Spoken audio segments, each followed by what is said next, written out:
Hello, welcome to Michelle Sews Again. I'm Michelle. It's actually Friday, which means it's another hashtag Friday Sews. If you want to see what I've been working on, what I have coming up, and a little bit about life, then please stay tuned. Okay, so the last two Friday Sews, I've shared with you some prep things for my Sew Purple to End ALZ challenge that's going to be starting in September. And so I'll just share with you a little bit about what I've been working on. So I'm not going to show you because that's coming up for my, I've dubbed it collab-a-thon for September because I think I've got 26 collaborations in the month of September. I have finished one project and it is for my husband. I'll just give you a little sneak peek. That's all I'm going to show you. It was not as difficult as I was expecting it to be. It was time consuming, more so than a lot of my other ones will be, but it was not difficult. The instructions were actually really good. So I'll be sharing that with you coming up. What else? I haven't sewn anything else, but I have cut out project number 2, which actually project number 2 was intended to be project number 1, but I had a snafu with the fabric dyeing that's all rectified now. So while I was redoing the dyeing of the jeans, then I moved on to project number 2 and was able to finish that.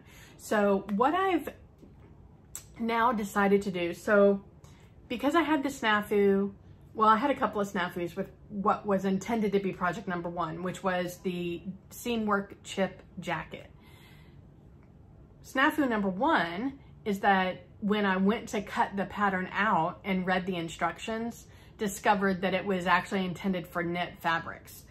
Now, it's not a fitted jacket. I might have been able to get away with doing it in woven, but it's just something I don't have the time to play around with. So I switched gears. I needed to use a jacket pattern that I already had printed because your girl's running out of time. So I found I have the Helen's Closet Pona jacket in my stash. I already had it printed. It's a jacket I've been wanting to make, and I was looking at the style lines and I thought that my upcycled jacket plans would still work for this jacket. So I went ahead and cut out the Pona pattern pieces and started playing around more with the dye and fixing that and everything. In the meantime, since I had to re-dye the jeans that I was upcycling, and I had to wash the fabric for project number 2, which ended up being project number 1. I know you can keep up. What I decided to do all day Monday was cut out all of the patterns that I am doing that are new to me. So I have quite a few projects on my collaboration list that are things that I've made before. So the patterns are actually already cut out, but I had 7 or 8 patterns that I have not made before that I needed to cut out. So instead of tracing them, I don't have time for that. I just ended up cutting them all out. So fingers crossed this is all gonna work out, but I'm gonna have fun regardless. All right, so I have all of my patterns cut out. So what I've decided to do is my next project is going to be batch cutting all my fabric, because I want to get project number 2 finished. That was supposed to be project number 1, and project number 3 finished, because those are my most difficult. I want to get those finished this weekend if possible. But after that, I'm going back to work on Monday. So I feel like if I batch cut my fabric, then I can just jump into projects every night after work and just like start sewing. And batch cutting is not something that I typically do because I'm usually a monogamous sewer. So I start a project from start to finish, or I work on a project from start to finish without working on another project at the same time. It's just my preferred method. Plus I change my mind a lot. However, for this group of projects that I have in September, I've already got my fabrics paired up with my patterns, and I feel pretty good about it. And I don't have time to play around and change my mind. So what I'm gonna spend the rest of today doing is just batch cutting all of my fabrics. And that way I can hopefully bang out project number 2 that was supposed to be number 1. Actually, the hardest part of that project was the preparation of all the fabrics. The actual sewing of it, I don't think is gonna be overly difficult. So that one is next after I'm finished batch cutting. And then project number 3 is gonna be another difficult one. So hopefully I'll finish that one over the weekend. And then I can just start cranking out the easy ones. So with that said, as I was pairing up all of my patterns with my fabrics, I realized that I had 2 projects that I didn't have the right fabric for. So I did buy 2 more pieces of fabric. The first one is this, it's a purple stretch velvet. And this is for one of the layering pieces that I'm gonna be doing. And I think this color is gorgeous. So that'll be fun. And then I also, this one, I can't wait. This paired up with the pattern that I have it paired up with, I'm really excited about this item or this project. But it's this really light lavender, lilac, I don't know. Are those 2 colors different? I don't think so. But it's this really light, pale lilac eyelet, or as my lovely British ladies like to say, broderie anglaise. And it's just this nice, it's light. It is sheer, but it's gonna be in a top and it's not that big of a deal. If it's too see-through, I can wear like a cami under it or something. But I just think it's gonna be beautiful. So I'm excited about that. So those are the 2 extra pieces of fabric I bought. I did also buy a pair of white jeans from Old Navy so that I can dye them, of course. And when I saw these next to this fabric, I almost second guessed whether I should dye these or not, but I'm terrible with white fabrics, you guys. I just spill. So it's better for me if I dye them. So I think this is gonna be an inspiration though for the colors that I dye these.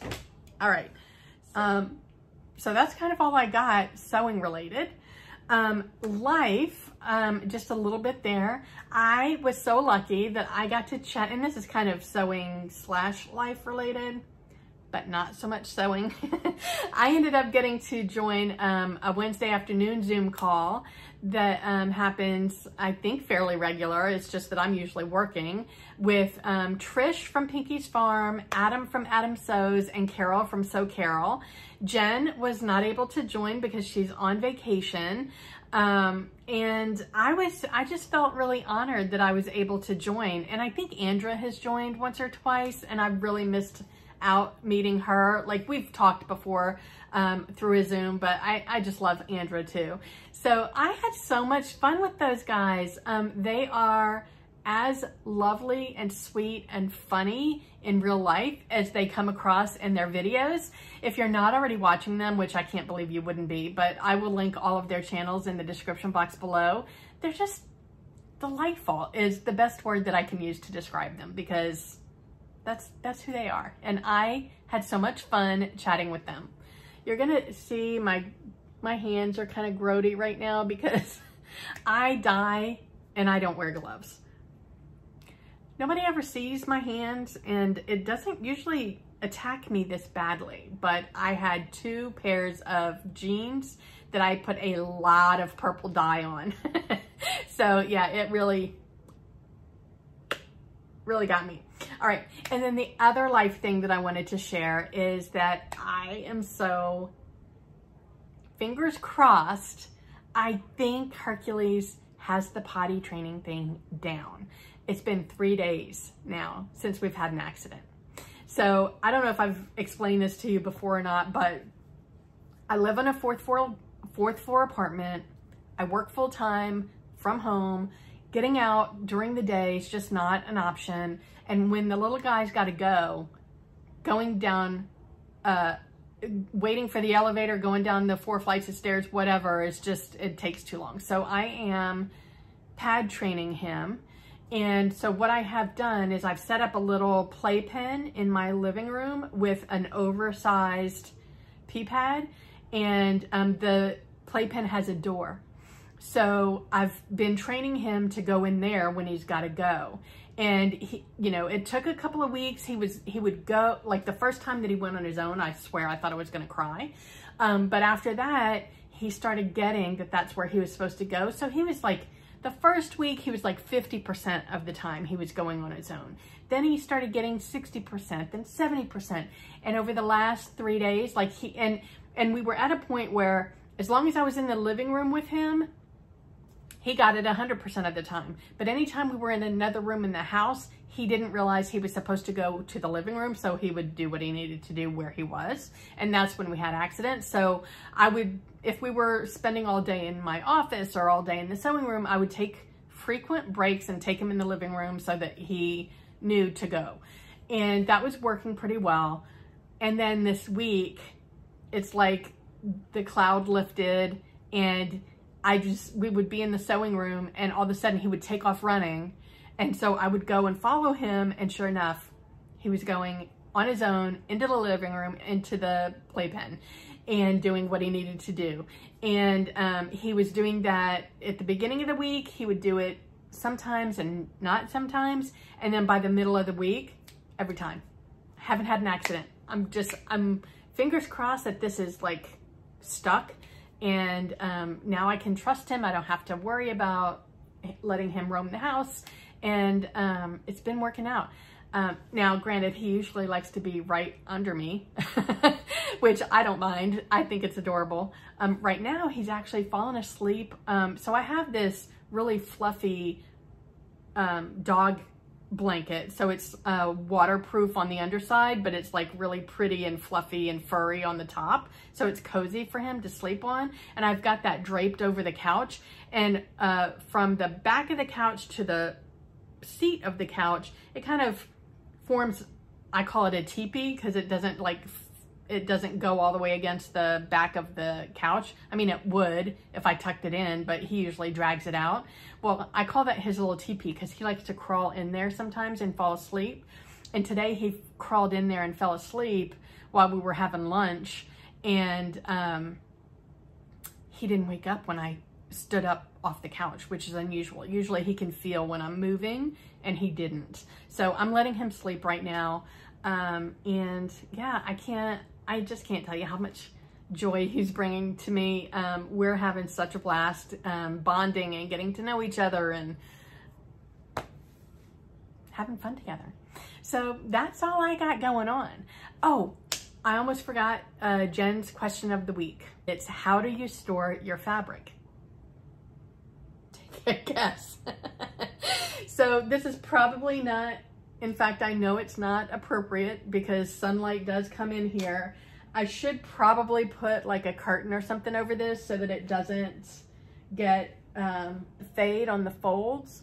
I am thinking when I move into the house, I've got like a closet in the sewing room, and I'm thinking I'll put these cubbies in there, and that way I can close the doors so they won't be exposed directly to the sunlight. But this is what I have. I should contemplate putting a curtain up, I think. But seeing it makes me so happy. I don't know. How do you store your fabric? I'd love to hear. Anyway, wherever you are, I hope the weather's amazing. I hope you're able to get some sewing in, and I will talk to you next week. Bye.